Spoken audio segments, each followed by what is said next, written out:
Le souhait spirituel et le souhait charnel. Marc 10, versets 35 à 52. Les fils de Zébédée, Jacques et Jean, s'approchèrent de Jésus et lui dirent « Maître, nous voudrions que tu fisses pour nous ce que nous te demanderons. » Il leur dit « Que voulez-vous que je fasse pour vous » Accorde-nous, lui dirent-ils, d'être assis l'un à ta droite et l'autre à ta gauche, quand tu seras dans ta gloire. Jésus leur répondit « Vous ne savez ce que vous demandez. Pouvez-vous boire la coupe que je dois boire ou être baptisé du baptême dont je dois être baptisé ?» Nous le pouvons, dirent-ils. Et Jésus leur répondit « Il est vrai que vous boirez la coupe que je dois boire et que vous serez baptisés du baptême dont je dois être baptisé, mais pour ce qui est d'être assis à ma droite ou à ma gauche, cela ne dépend pas de moi et ne sera donné qu'à ceux à qui cela est réservé. » Les 10 ayant entendu cela commencèrent à s'indigner contre Jacques et Jean. Jésus les appela et leur dit « Vous savez que ceux qu'on regarde comme les chefs des nations les tyrannisent, et que les grands les dominent. Il n'en est pas de même au milieu de vous, mais quiconque veut être grand parmi vous, qu'il soit votre serviteur, et quiconque veut être le premier parmi vous, qu'il soit l'esclave de tous. Car le Fils de l'homme est venu non pour être servi, mais pour servir et donner sa vie comme la rançon de plusieurs. » Ils arrivèrent à Jéricho, et lorsque Jésus en sortit avec ses disciples et une assez grande foule, le fils de Timée, Bartimée, mendiant aveugle, était assis au bord du chemin. Il entendit que c'était Jésus de Nazareth et il se mit à crier « Fils de David, Jésus, aie pitié de moi !» Plusieurs le reprenaient pour le faire taire, mais il criait beaucoup plus fort « Fils de David, aie pitié de moi !» Jésus s'arrêta et dit « Appelez-le !» Ils appelèrent l'aveugle en lui disant « Prends courage, lève-toi, il t'appelle !» L'aveugle jeta son manteau et se levant d'un bond vint vers Jésus. Jésus prenant la parole lui dit « Que veux-tu que je te fasse ?» Rabouni, lui répondit l'aveugle, que je recouvre la vue. Et Jésus lui dit « Va, ta foi t'a sauvé. » Aussitôt il recouvra la vue et suivit Jésus dans le chemin.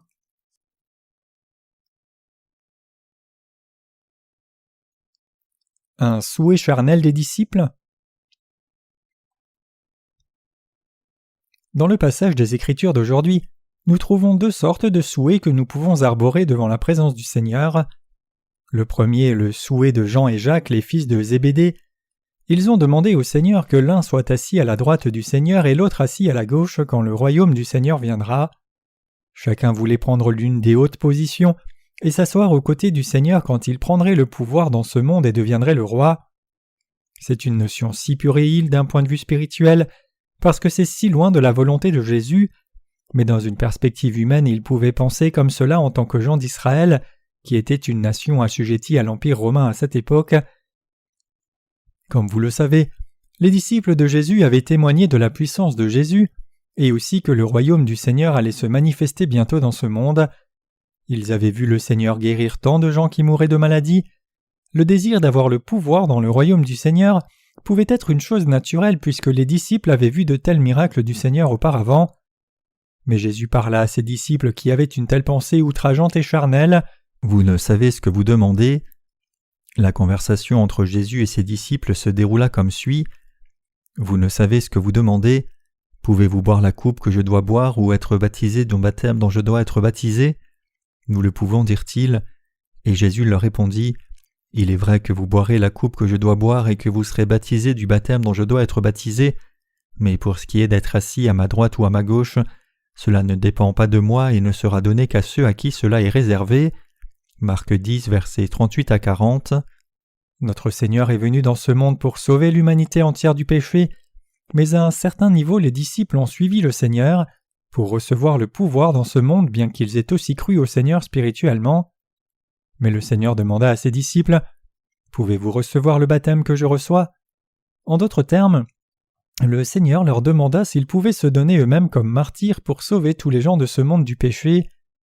Alors les disciples lui répondirent « Oui, nous pouvons le faire. » À cela le Seigneur répondit « Ce que vous demandez sera fait selon la volonté du Père et non selon vos désirs. » En d'autres termes, le Seigneur disait que le Père les bénirait s'ils pouvaient aussi mourir pour prêcher son évangile, tout comme il allait mourir pour accomplir l'œuvre de Dieu. Donc ce que le Seigneur disait, c'est que nous recevrions en récompense la bénédiction d'être assis à la droite ou à la gauche du Seigneur si nous pouvions être utilisés pour l'œuvre de Dieu. De plus, Jésus a parlé en conclusion de la sorte à la demande de Jacques et Jean, car le Fils de l'homme est venu non pour être servi, mais pour servir et donner sa vie comme la rançon de plusieurs. Marc 10, verset 45. Le Seigneur a parlé de la raison pour laquelle il était venu dans ce monde et a dit « Ne devriez-vous pas me suivre et faire la même chose ?» À la demande de ses 2 disciples, il dit « Quelle position vous prendrez en entrant dans le royaume de Dieu est déterminée selon la façon dont Dieu le Père l'a déjà préparé. Et ceux qui veulent être servis doivent aussi devenir une personne qui sert l'humanité entière spirituellement dans ce monde.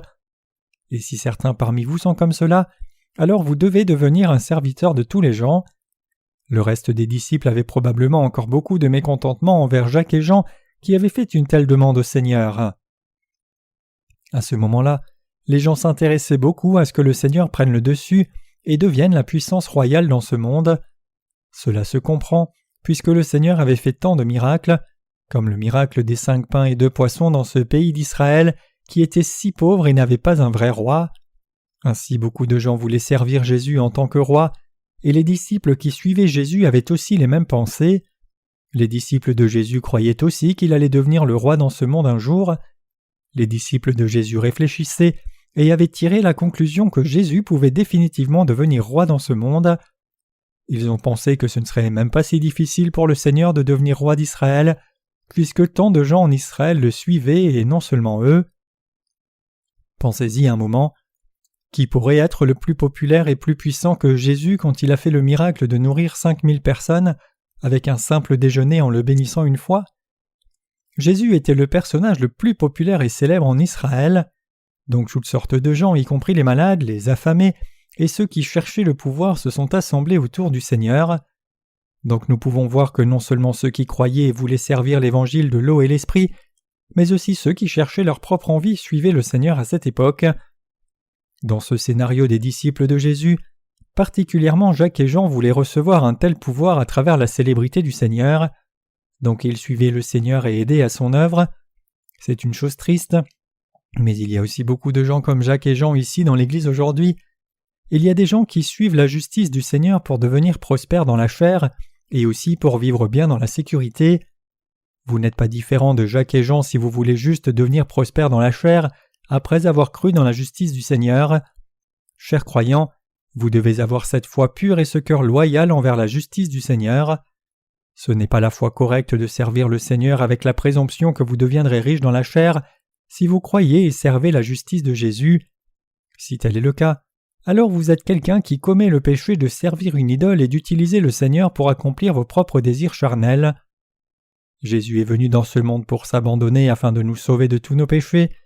Nous devons aussi devenir les gens qui rejettent tout l'honneur de ce monde comme le Seigneur et seulement prêcher l'évangile de l'eau et l'esprit à quiconque avec un cœur pur. Et nous devons les sauver des péchés de ce monde. Tout comme le Seigneur n'a pas cherché la célébrité et la gloire de ce monde, nous devons aussi désirer prêcher cet évangile avec une foi pure, pour que beaucoup d'âmes reçoivent la rémission de leurs péchés. Nous devons enlever nos résidus sales de la chair qui recherchent le pouvoir et les choses matérielles de ce monde. Nous avons aussi beaucoup de résidus de souillure maintenant, tout comme il y avait beaucoup de résidus dans la chair et dans le cœur des disciples, qui voulaient juste faire de Jésus le roi et obtenir le pouvoir grâce à lui en ce temps-là. Chers croyants, faisons face. Nos cœurs désirent-ils tellement devenir prospères charnellement au lieu de désirer la prospérité de l'œuvre spirituelle? D'autres gens peuvent ne pas savoir cela, mais vous savez très bien ce fait. Même parmi les ministres de l'Église de Dieu, certains veulent des choses charnelles premièrement, et certains veulent les choses spirituelles premièrement. Mais nous devons grandir comme des gens qui croient et suivent la justice de Dieu, afin que notre vie de foi continue sur la bonne voie. Nous devons devenir les gens qui ont cette espérance spirituelle que le Seigneur veut.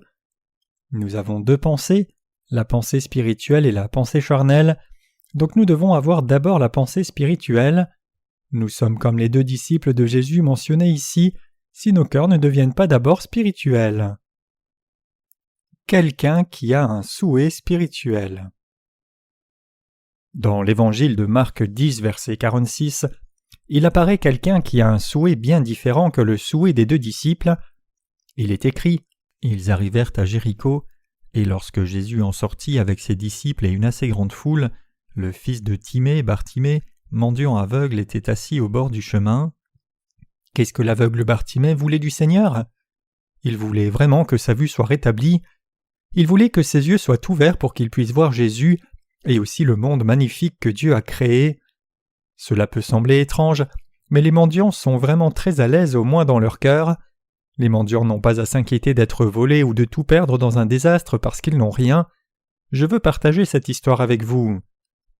Un certain père et son fils vivaient sous un pont comme mendiants, et un jour un feu a brûlé dans ce secteur.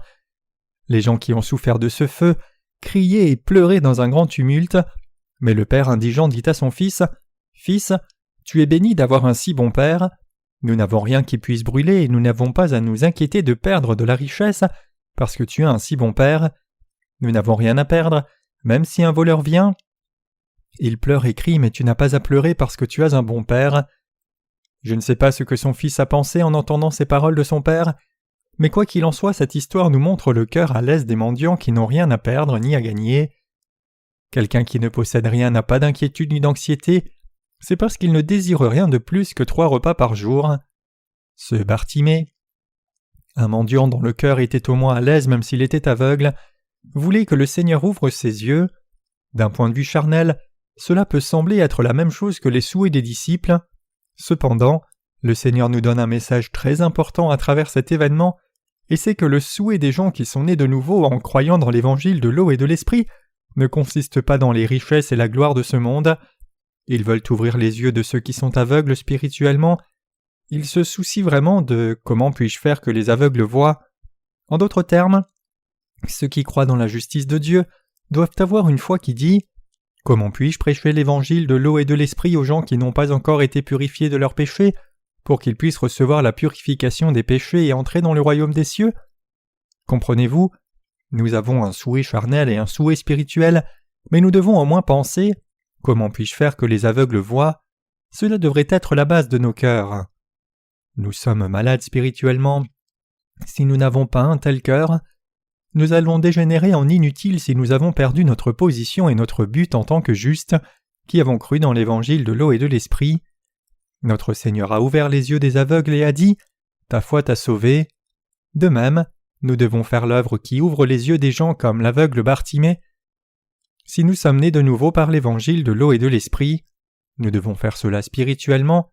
Les justes doivent avoir cette espérance d'ouvrir les yeux des gens qui ne sont pas encore nés de nouveau. Les disciples se disputaient entre eux pour savoir qui était le plus grand et le plus petit, mais c'était vraiment vain. Les gens qui veulent juste se vanter de leurs petits mérites ne sont pas ceux qui sont nés de nouveau ni croient en l'évangile de l'eau et de l'esprit. D'un point de vue spirituel, ils murmurent juste avec leur bouche, mais leur comportement démontre autre chose. Ils sont comme un figuier qui est juste plein de feuilles sans aucun fruit. Leur vie de foi n'a pas de substance du tout. Nous qui croyons dans la justice du Seigneur n'avons pas une si grande capacité de nous vanter dans le sens du monde. Nous pouvons prêcher l'évangile de l'eau et de l'esprit aux gens si nous avons la même foi petite même comme un grain de moutarde, c'est-à-dire si nous avons cette foi qui cherche à ouvrir les yeux des aveugles. Ces gens-là deviennent de précieux serviteurs de Dieu qui vivent pour l'évangile de l'eau et de l'esprit durant toute leur vie. Ces gens peuvent faire l'œuvre spirituelle parce qu'ils ont ce cœur spirituel. Si nous avons en moins ce souhait comme un grain de moutarde dans nos cœurs, nous pouvons faire de grandes choses juste avec ce seul cœur. Ce petit cœur peut conduire beaucoup de gens sur la voie juste et leur faire recevoir la rémission de leurs péchés. Ainsi vous et moi devons devenir les gens qui cherchent la justice du Seigneur avec un cœur spirituel au lieu de se vanter de nos mérites charnels. Chers croyants, je veux que vous et moi ayons ce petit souhait dans le cœur qui est petit comme un grain de moutarde et ouvrions les yeux des aveugles. Savez-vous combien un grain de moutarde est petit? C'est si petit que l'on ne pourrait même pas le voir s'il est posé dans la paume de la main. Aussi ce grain est balayé par votre respiration si vous essayez de le regarder de près. Un grain de moutarde est si petit et léger, donc le Seigneur a illustré notre foi authentique mais petite dans les Écritures avec un grain de moutarde parmi tant de grains. Ceux qui croient dans la justice du Seigneur n'ont pas besoin d'un grand pouvoir ou de richesse dans ce monde. Ils peuvent prêcher l'évangile de l'eau et de l'esprit tout au long de leur vie, avec seulement cette petite foi dans la grâce de Dieu. Nous avons ce souhait aussi qu'un petit grain de moutarde dans notre cœur, et ce souhait nous fait prêcher l'évangile de l'eau et de l'esprit à ceux qui sont autour de nous et les sauver des péchés de ce monde, eux qui sont destinés à l'enfer. Si 50% du cœur humain est charnel et 50% est spirituel, nous devenons de vrais témoins de l'Évangile et devenons aussi disciples du Seigneur, parce que nous avons ces 50% de cœur spirituel en nous, qui croient dans l'Évangile de l'eau et de l'Esprit. Par contre, ceux qui n'ont pas le cœur qui croit au parfait Évangile de l'eau et de l'Esprit du Seigneur n'ont pas le désir dans leur cœur de vivre spirituellement. Chers croyants, je veux que vous ayez un tel cœur spirituel. Dieu veut que nous ayons ce cœur qui vit pour la justice de Dieu. Nous devons avoir un souhait spirituel dans nos cœurs. Nous devons avoir un souhait qui désire que les âmes reçoivent la rémission des péchés en croyant dans l'Évangile de l'eau et de l'Esprit. Même si vous n'avez pas une si grande foi et capacité, vous pouvez faire des œuvres spirituelles si vous croyez dans l'Évangile de l'eau et de l'Esprit et suivez le Seigneur spirituellement. Vous servez l'Évangile de la justice du Seigneur au lieu de rechercher les désirs charnels, bien que nous ne puissions pas bien sûr les rejeter complètement.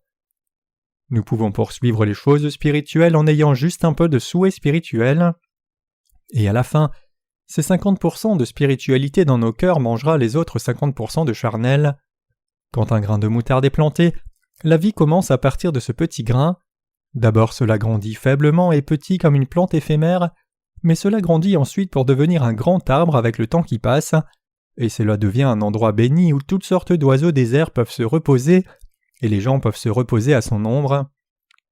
Ainsi, nous pouvons finalement vaincre tous les vains désirs et le cœur de la chair, et être transformés en des gens spirituels quand nous avons cette foi, aussi petite qu'un grain de moutarde comme cela. Ainsi nous ne devons pas manquer de respect au cœur qui désire servir l'Évangile de l'eau et de l'Esprit, qui est un cœur spirituel comme nous. Je veux que vous sachiez que ce petit souhait peut vous faire vaincre tous les désirs charnels. Dans notre cœur à nous qui sommes nés de nouveau et avons reçu la rémission des péchés, se trouve la foi qui croit dans l'Évangile de l'eau et de l'Esprit, et cette foi nous permet de grandir et d'être transformés spirituellement. Cependant, le problème c'est que les gens charnels parmi ceux qui sont nés de nouveau enterrent ce cœur spirituel sous la terre et l'oppressent sous un grand rocher l'empêchant de fleurir. Vous devez vous rappeler que même un si petit souhait de foi qui est avec le Seigneur finira par germer en de belles fleurs spirituellement. Donc nous devons au moins avoir un tel cœur qui cherche à prêcher l'Évangile de l'eau et de l'Esprit aux autres.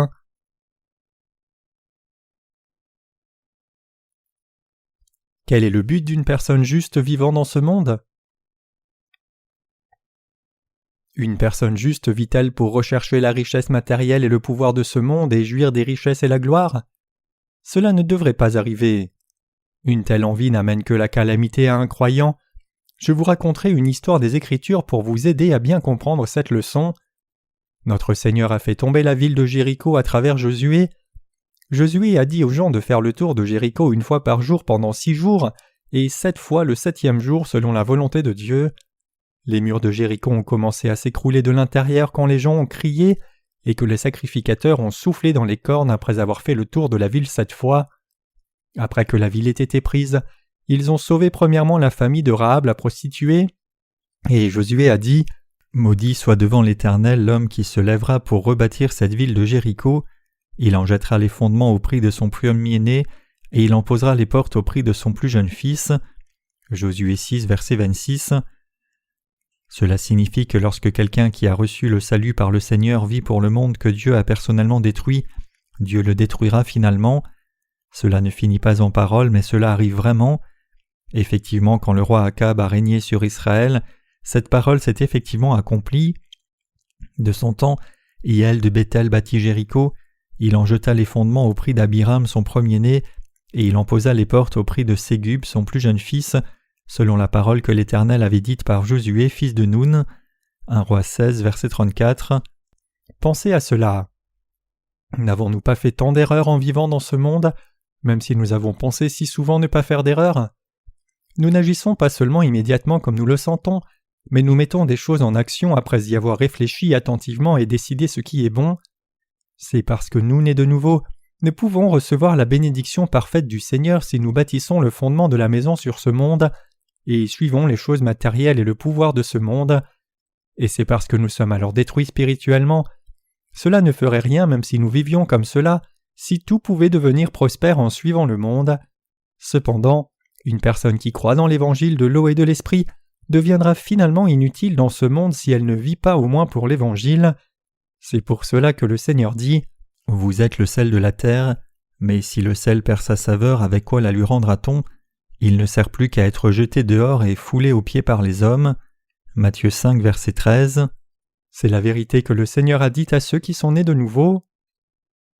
Tout comme tout l'argent que quelqu'un possède serait inutile si l'on perdait sa vie, de même, votre vie entière serait en vain si vous ne pouviez pas recevoir la bénédiction du service de l'évangile spirituel, peu importe combien de richesses du monde vous avez accumulées. Chers croyants, nous avons une grande cause pour mener une vie spirituelle. Nous avons vraiment une raison pour laquelle nous devons vivre comme cela même si c'est dur et difficile. Ainsi, nous devons avoir un petit souhait dans le cœur, un bon souhait de foi, afin de vivre une telle vie spirituelle. C'est-à-dire que nous devons avoir le souhait de faire que les autres âmes reçoivent la rémission des péchés, en prêchant l'évangile de l'eau et l'esprit, le souhait d'ouvrir les yeux des aveugles. C'est le vrai souhait que le Seigneur désire de notre part. Dans certaines sectes chrétiennes, les membres sont prompts à déifier leurs dirigeants de sorte que le dirigeant de cette secte qui a de l'argent et de l'honneur apparaisse plus exceptionnel alors qu'il ne l'est pas. Mais quelqu'un qui a l'air luxurieux et qui a beaucoup d'argent, devient-il une personne spirituelle? Indépendamment de la personne, si elle ne croit pas dans l'évangile de l'eau et de l'esprit, elle ne peut pas être spirituelle. Pensez-vous que quelqu'un puisse vivre spirituellement même sans croire dans cet évangile de l'eau et l'esprit? C'est aussi une mauvaise notion. Vous n'avez même pas besoin de regarder les autres, regardez à vous-même. Nous pouvons au moins vivre en servant le Seigneur selon les désirs du Saint-Esprit, parce que nous avons reçu le Saint-Esprit qui est venu par la rémission des péchés que nous avons reçus. À côté de cela, tout le reste c'est la chair. Les gens se vantent eux-mêmes et prétendent être droits comme s'ils avaient beaucoup de justice, mais les humains n'ont réellement aucune justice authentique. Nous ne devons pas être trompés par nos pensées. Puisque nous avons dans nos cœurs l'évangile de l'eau et de l'esprit qui a ouvert les yeux des aveugles, nous devons juste vivre notre vie entière par cette foi. Nous sommes d'abord prompts à nous vanter de notre propre justice charnelle après avoir reçu la rémission des péchés en croyant dans l'évangile de l'eau et de l'esprit. Même en faisant cela, nous pensons que nous avons beaucoup de justice. Cependant, alors que le temps passe, examinez et voyez si votre justice peut être parfaite jusqu'à votre mort. Job, qui apparaît dans l'Ancien Testament, pensait aussi qu'il était une bonne personne au départ. Cependant, quand il a commencé à avoir de sérieuses tribulations, il a maudit le jour de sa naissance et s'est plaint devant Dieu disant « Pourquoi ma mère m'a-t-elle conçu et m'a-t-elle donné naissance? Pourquoi devait-elle m'accueillir sur ses deux genoux? Pourquoi le soleil brillait-il ce jour-là? Je serais mort dans le réconfort parce que ça aurait été trop sombre si le jour ne s'était pas levé ce jour-là. » Alors Dieu dit à Job « Job, étais-tu là quand j'ai créé l'univers et tout ce qu'il contient? Étais-tu là quand j'ai créé la grande étendue, la constellation dans le ciel? Sais-tu pourquoi je l'ai fait comme cela? Sais-tu la raison pour laquelle l'univers et tout ce qu'il contient fonctionnent si merveilleusement avec 4 saisons? Et sais-tu la raison pour laquelle cet univers que j'ai créé tourne avec un tel ordre comme un engrenage minutieusement réglé dont les rouages fonctionnent ensemble? Pourquoi te plains-tu devant moi d'être né dans ce monde? Tu devrais reconnaître tes limites et tes faiblesses charnelles. Pourquoi te plains-tu devant moi et te plains-tu de tes parents? Job entend cette parole de Dieu et finit par écrouler sa propre justice. Il reconnaît « Dieu, je ne savais pas, je suis vraiment une personne souillée. » C'est alors seulement que Dieu a parfaitement accepté Job qui avait brisé sa propre justice comme cela. Ainsi nous humains sommes des êtres qui ne pouvons même pas atteindre le pied de Dieu, peu importe combien nous sommes grands. Je pense à moi-même et à vous les saints et serviteurs de Dieu. Peu importe combien nous faisons des œuvres justes diligemment jusqu'au moment de notre mort, nous n'avons rien de quoi nous vanter, à part la foi qui croit dans l'évangile de l'eau et de l'esprit. Je ne sais pas comment vous avez vécu jusqu'à maintenant, mais quand nous y pensons, les jours que nous vivrons à l'avenir sont tous en vain par nous-mêmes. Nous sommes des êtres insuffisants devant la présence de Dieu. Aussi, nous vivons en louant la justice du Seigneur même au milieu de nos manquements. Donc nous devons diffuser l'évangile du Seigneur qui est le salut du Seigneur. Nous devons juste nous vanter de la perfection du Seigneur plutôt que de nous vanter de notre propre bonté qui est vaine.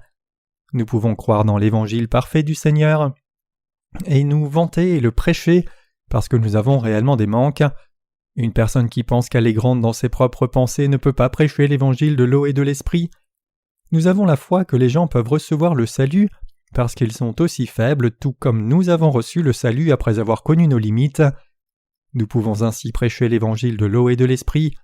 Autrement, nous n'aurions même pas besoin de recevoir le salut si nous étions tous parfaits par nous-mêmes. Chers croyants, nous sommes toujours insuffisants. Nous sommes devenus les ouvriers du Seigneur puisque nous avons des manques. Nous demeurons dans l'Église de Dieu et servons l'Évangile parce que nous sommes faibles. Notre Seigneur nous a aussi confié l'œuvre de prédication de l'Évangile de l'eau et de l'Esprit parce que nous sommes des êtres insuffisants. Le Seigneur veut témoigner de l'Évangile aux aveugles, aux sourds, aux paralysés, aux pauvres, aux riches, aux puissants, et répandre la grâce de Dieu sur eux tous. Le Seigneur nous a fait recevoir la grâce du salut en nous donnant l'Évangile de l'eau et de l'Esprit, et nous a fait devenir les enfants parfaits du Seigneur, parce que nous sommes des êtres insuffisants. Nous ne pouvons pas servir la justice du Seigneur si nous sommes réellement parfaits et bons dans la chair. Nous n'aurions même pas besoin de foi, de prière, ni même de Dieu si nous étions parfaits. Nous prions le Seigneur parce que nous avons des manques, et faisons son œuvre en croyant au Seigneur. Reconnaissez-vous que vous êtes une personne insuffisante ? Je veux que vous croyiez que Dieu nous soutient et nous fait faire son œuvre parce que nous sommes faibles et avons des manques. Le royaume de Dieu nous attend, nous qui croyons dans la justice de Dieu. Nous ne pouvons pas le voir à l'œil nu, mais nous pouvons voir avec nos yeux spirituels que ce royaume viendra. Jésus-Christ qui est Dieu a préparé le royaume des cieux pour nous et attend que nous venions dans cet endroit sans faute. Et il veut que nous ouvrions les yeux spirituels de beaucoup d'autres gens et témoignions de l'évangile de l'eau et de l'esprit en vivant dans ce monde. Chers croyants, ce monde et tout ce qu'il contient qui est apparent à nos yeux charnels n'est pas tout ce qui existe. Il y a clairement le royaume de Dieu pour ceux qui croient dans la justice de Dieu. Même le royaume millénaire qui va se dérouler sur cette terre ne peut pas être le royaume éternel du ciel. Le royaume des cieux est un endroit où nous jouirons de la vie bénie pour l'éternité. Quand les gens reçoivent le jugement du Seigneur qui est assis sur un trône blanc, nous les justes qui sommes nés de nouveau en croyant dans l'évangile de l'eau et de l'esprit, iront dans ce royaume de Dieu, et les pécheurs qui ne sont pas nés de nouveau à cause de leur incrédulité iront dans le feu qui brûle éternellement. Le Seigneur dit que tous ceux qui n'ont pas reçu la rémission de leurs péchés seront en Hadès. Le Seigneur dit dans les Écritures qu'il les mettra dans l'étang sans fond et les en sortira dans les temps de la fin, et les jugera puis les jettera dans le feu éternel. Je ne veux absolument pas que quelqu'un parmi vous assemblé ici n'aille dans cet endroit appelé Hadès. Nous sommes les gens qui devons entrer dans le royaume de Dieu. Que devons-nous faire pour entrer dans le royaume de Dieu ?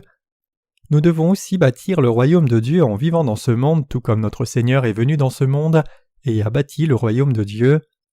Nous croyants appartenons au royaume des cieux, mais nous devons bâtir le royaume de Dieu dans ce monde maintenant. Nous assemblons maintenant des gens qui doivent aller et vivre dans le royaume de Dieu. Ceci constitue la prédication de l'Évangile. Nous devons préparer le royaume de Dieu pour les gens et devenir les ouvriers qui bâtissent le royaume de Dieu dans ce monde.